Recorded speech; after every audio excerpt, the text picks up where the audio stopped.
From extreme arrogance Damon, you sold hats, one product, right? And then you created this empire of a brand. to straight up bullying contestants. To everybody who's watching, don't buy it. I'm out. These are the most heated moments in Shark Tank history, starting with Tor Lockbox. In Season 8, Junior Desinor enters with a smart Lockbox Plus app system aimed at real estate showings. He asks for $500,000 for a 10% equity in his business. I'm here seeking $500,000 in exchange for 10% equity stake in my business tour. But when the sharks start grilling him with questions, the whole thing goes south real fast. Junior, numbers. How much have you sold? Yeah, so zero. Zero? Zero sales. You're killing me. The nerves on this guy. Chris Sacca immediately decides he's not in the mood for this guy's crap. Tell me what's different. Here's what you I had mean, I to, literally use this you, product. you like had to last wait. week. You had to wait on that agent to let you in, right?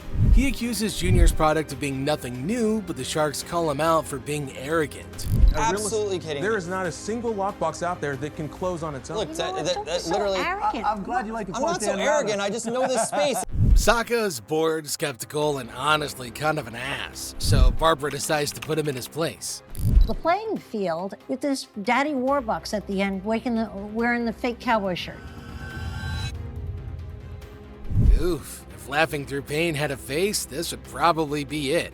But it gets a lot worse for the guy because Mark decides to join in on it too. How is he stupid are making you you? aware of that place? I know this is going over your head. No, it's not. Do you Mark. think people drive Mark, down you're the making no street and sense look at for all. houses? In response, Sokka starts acting like a butthurt little baby boy. Shut up and listen. Don't be mad at me that I understand this better than you do. Yeah, they're all kind of sick of his arrogance, but instead of shutting up, he throws one last punch at Mark in a desperate attempt to win back some respect. I sometimes wonder how you made all that money, Mark. Wow, the dude's that rich. After the show ends, this is what Barbara has to say about Sokka. Probably the most arrogant shark we've ever had. He is so arrogant that I just want to go over and knock him right off his chair. I think we can all agree that's what we all want to do. Now, after that ego clash in the tank, you'd think that things couldn't get any more awkward, but the next pitch turned into an all-out war between the sharks themselves. In Season 6, Philadelphia student Christopher Gray steps into the tank with Scholly, an app that aggregates scholarships so students don't have to drown in web searches. The guy is asking for $40,000 for 15% equity. Hi Sharks, my name is Christopher Gray. I'm from Philadelphia, Pennsylvania, and my company is Scholly. I'm seeking $40,000 for 15% of my company. Now, there were no problems with his pitch. In fact, the sharks liked it a little too much. I'm going to do something I've never done before. I haven't heard a whole lot, but I'm going to make you an offer right now. Lori offered him exactly what he asked for, $40,000 for 15% of his company. Damon joins in too and they go 50-50. But this royally pissed Mark, Kevin, and Robert off big time because they wanted to know more about the company first. Hang on, I'm not minimizing him. Do you want a He charity donation or do you want to build a No, business? Which that's is it? I mean, my goal ridiculous. here, I want someone that really believes in what we're doing. Kevin accused Lori and Damon of treating Shark Tank like a charity platform. Christopher takes a 50-50 deal and walks off, but that's when one of the most heated fights ever breaks out on Shark Tank. Lori, that is such crap. No, it is not crap. We are not the charity tank. Kevin's got a few of his own grievances. He wasn't allowed to talk because you had to force $40,000 down his throat like a goose for pate. Oh my God. Meanwhile, Mark's more pissed off than anybody else in the room. He accuses Lori and Damon of bending over backwards for a couple of bucks. Because you It is just not bent the over charity backwards for tank. $40,000. Robert is so over the edge that he decides to walk off and leave the show. You're really pissing me off right now. I'm going to say something rude to you. No, and I don't don't, want to say something rude because to you're you. not a rude so I'm just guy. going to go. Seeing this, Lori tries to do some damage control, but these guys are just not having it. There's a point to being compassionate and caring I about don't think things it's that $100,000. matter. Run out there and Things change it to that $100,000. matter. Following in Robert's footsteps, Kevin decides it's time to leave too. You want to help all these kids You and know send a what? I message. feel Be really good compassionate. about what I did. Let's go. He's also followed by Mark, who's had enough of the other two. I think it's pretty safe to say that this particular episode did not end on a good note. But when the next pitch started, the Sharks were finally united, just not in a particularly good way. In Season 5, Doctors Richard and Albert Amini walk into the tank seeking $50,000 for 20% equity in their startup, Rolodoc. Our company is Rolodoc, and we're seeking $50,000 for 20% of our company. Yeah, the sharks aren't buying it. They can't even figure out what the app even does. Provide social media to the medical Okay. You Wait, guys are let driving me him nuts. answer. How do Wait, I no, make but money? He keeps on saying social media, social media. Kevin repeatedly asks them, how will I make money? But they don't really have an answer, so Mark answers it for him. You're not gonna let him tell me how I make money. Because there's no chance of you making money on this. He then gets up, walks over, and says this to them. Worst presentation ever. I'm out. One of the sharks accuses Mark of being a bully at this point, but the guy couldn't care less. It was horrible. Mark, I just think you're being a bully. I mean, they might be Okay, misguided. I am being a bully, then they deserve to be bullied. The brothers walk out stunned. They might be smart doctors, yes, but they were definitely unprepared for the bullying that they faced. But this is nothing compared to how much worse Cuban's temper can really get. The next pitch walks in and immediately pushes every single one of his buttons. In season 14, brothers Donovan and Trey Brown come in pitching Ride Fresh, a line of car air fresheners. They ask for $200,000 in exchange for 5% of their company. We're two brothers from Los Angeles seeking a $200,000 investment for 5% of our company. Now, they talk a pretty big deal, but when they try to be funny with Mark, that's when shit hit the fan, and how. And even your favorite basketball teams. This one smells like winning. Sorry, Mark. This was a direct jab at Cuban since he owns the Dallas Mavericks and they had just lost their playoff battles. You can tell from Mark's expression that he's pretty pissed, and soon enough, it starts to show. You know what's... Dumbest marketing move ever. I'm out. What? Holy hell, the guy just can't take a joke. You gotta read the room.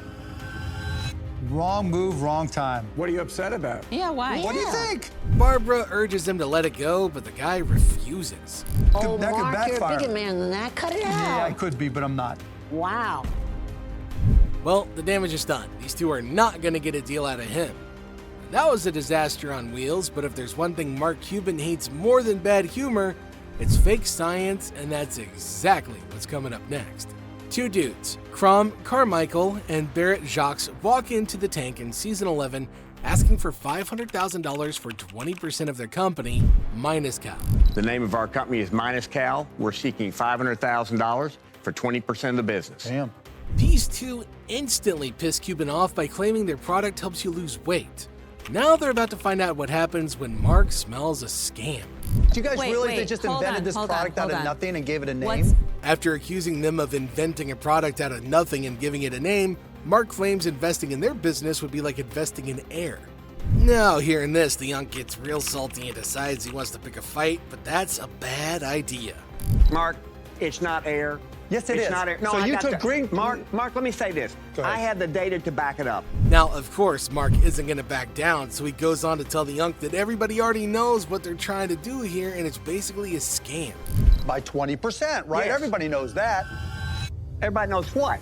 Seeing this, Robert gets extremely frustrated with Mark and gives him a piece of his mind. Mark, sometimes your level of arrogance really pisses Yeah, me off. I- And We all know this is about to get ugly. I wish I knew what their business was if you would let people talk. Instead of apologizing, Mark goes at it with Robert and doubles down. Your level of arrogance sometimes just surrounds the room. And this is how it ends. To everybody who's watching, don't buy it. I'm out. They walk out stunned, and Minus Cal disappears off the map soon after.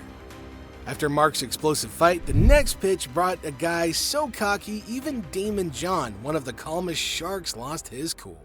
In season 2, Jonathan Booz comes in pitching Workin' Stiffs, magnetic collar stays, and stylish men's apparel accessories. He asks for $85,000 for 10% equity. I'm seeking $85,000 for 10% equity in my company. Now, Damon is the only shark in the room capable of helping this guy, and everybody's kind of waiting for him to offer him something, but he secretly hates this guy. Damon, you sold hats, one product, right? And then you created this empire of a brand. It's also really obvious why he doesn't like him. So you're looking at me like I can't make this into a successful brand. That's what I don't get. He's making jabs at Damon when he hasn't even said a word the entire episode yet. But now he's pushed all of his buttons and Damon is pissed. You should be, but if you're gonna argue with me, then I don't want a partner who's gonna argue with me. So Damon, just you out of anybody because should of understand what that. I'm doing. I mean, I don't get it. Just look at how arrogant this guy is. It's absolutely ridiculous. I was actually gonna throw an offer on the table. Now he's gonna say because I was arguing. You see his hand right there? I still am not done talking. I'm out. The most unreasonable shark, Mr. Wonderful himself, states the obvious. Jonathan, you've absolutely pissed him off. Damon decides to speak up for himself and let Jonathan know the reason that he's not going to give him an offer is because he talks too damn much. You want me to get on the phone with him every day? I want you Hey, to... can I talk to you? Man, gotta be mad embarrassing. But the truth is, if he would have shut up, he would have had an offer. after the whole working stiffs fiasco, the tank was desperate for some positive energy. And then came two sisters with big smiles, big hearts, and even bigger dreams. It's just too bad Kevin O'Leary was waiting to crush all of it. It's Lulu Bang barbecue sauce, pitched by two sisters, Justine and Kelly Uwazuriki. Now they want $150,000 for 10%, valuing their sauce company at a spicy $1.5 million. We're seeking $150,000 in exchange for 10% equity in our company. But Kevin is an absolute menace to these beautiful ladies. He outright breaks their hearts. I don't think this is gonna work. Now, that's never a nice thing to say to two women who've dedicated their entire lives to making this business work. But Kevin just goes on and on and on about how it's necessary to be hard on these people. My whole point about these dialogues we're having with these people with all this glowing encouragement is you're not giving them the real risk profile of what they're spending their time doing. Mark, being the nice guy sometimes, decides to call Kevin out on his bullshit. Let's talk about the risk. Let's talk about the risk profile. That's the truth. Kevin, you're an idiot. Somebody let me has to tell tell you the truth. Let me Thank tell you. goodness I'm here, Mark. Now, things have gotten so heated that nobody can get a word in edgewise at this point. But Kevin's whole point is to brutally downgrade the businesses he thinks won't work out in the future. Oh yeah, you said they should stop. They should really assess whether or not it's worth the next 2 years to try and take. Lori jumps in, trying to make Kevin realize how ridiculous he sounds. Wait, what are we supposed to do? Say, My you know point what? is, Give up. I would Don't like keep to see a going little because bit you're never more- going to get anywhere. I mean, that's surely not the way it's going to go, right?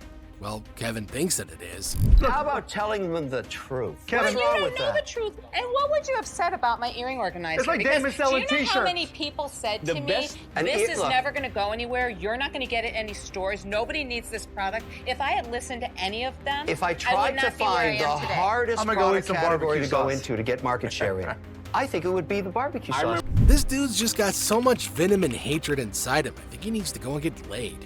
There are She some knows businesses that. that are born in hell, and this is one of them. But Mark finally has something constructive to say, and he's hoping that it might resonate with Kevin. I would rather work 80 hours a week to make $50K and work for myself than have a $75,000, $100,000 job working for somebody else. But instead of resonating with Kevin, it just pisses him off even more.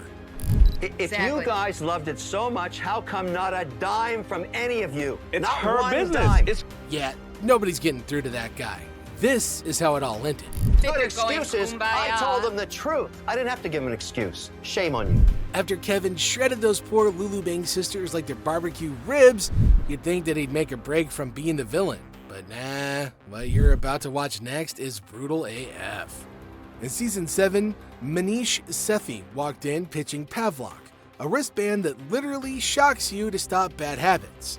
He wants $500,000 for 3.14%.